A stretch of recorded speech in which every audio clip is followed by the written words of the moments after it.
محمد Salah, take one. I want to take you back to that Champions League glory and you lifting that trophy. How was it? Honestly, it was great. You know, it's a dream for everyone, the city, the player, to win a Champions League. So something great and something very big. June 2019, and triumph for Mo Salah and his Liverpool teammates as they're crowned champions of Europe. For Salah, club glory was followed by a disappointing turn of events with the Egyptian national team at this year's Africa Cup of Nations. Just months before the tournament started, Egypt stepped in to host. But the home turf advantage didn't help the Pharaohs, who flopped out in the knockout stages. We didn't perform in the top level, honestly. So I'm not just I'm not talking about the player and hiding myself, but as a team, we didn't perform good. But there was a lot of pressure. As a player in the national team, they were not that happy about a lot of things. How do you think that Egypt come back from that experience? Does there need to be wholesale reform, do you think, in the Egyptian Footballing Association? I mean, you've had a number of run-ins with the association. Yeah, had a lot, honestly. I think we just need to be honest with ourselves. Sometimes with the national team, it's the federation take it as a competition with me. You know, my position is a little bit different than the players. So not because I'm a star, but because also it's make me comfortable. For example, African nation, we were in a hotel, and the people comes to the hotel very easy. They sit downstairs very easy, which is not normal. We had one day off, and I couldn't go down from the room until 9:30. When I tried to go down, was like 200 person like that with me. And they say, why are you complaining? I complain because I'm a human being. I want to be with the players.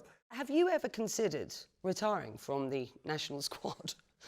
It's so difficult. You know, I love this country from my heart. It's always in my mind. When I left Egypt, when I was 19 years old, it was always in my mind. Something pushed me forward to perform good, to be iconic for the kids, to be like dream for the kids, to be one day like me. It was in my mind.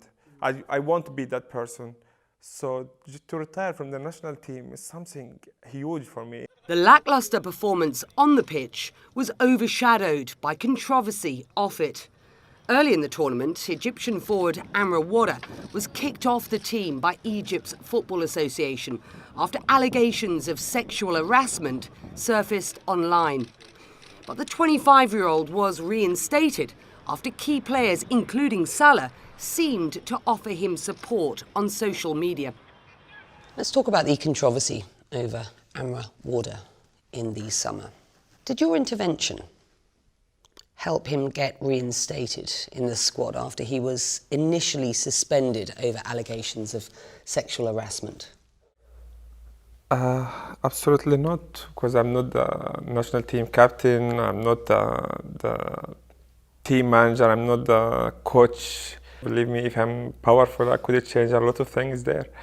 But I'm a player, but they just put it on me. Can we have a look at the tweet and remind our viewers what you said?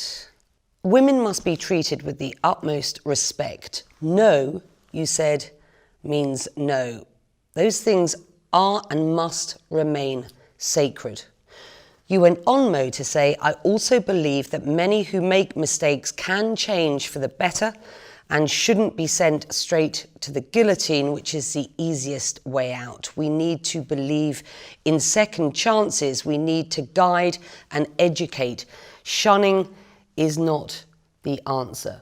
Let's remind ourselves, this wasn't the first time that Amra Wada had been accused of sexual harassment. What do you say to people who criticise that tweet you put out and say you're endorsing his behaviour? What I meant to say is that happened before and is happening now. So sexual harassment. Yeah, he has to get a treatment or rehabilitation. So that's just to make sure that it's not going to happen again.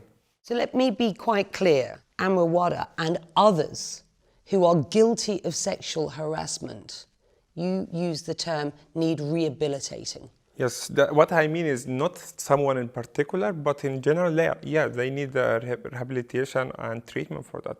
So you just make sure that it's not going to happen again.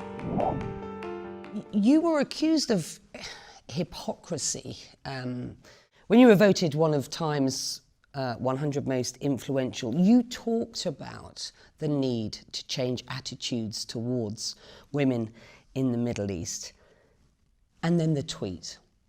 So just explain what your position is to me, if you will. No, my position is still the same. As I told you, the people misunderstand what I'm saying.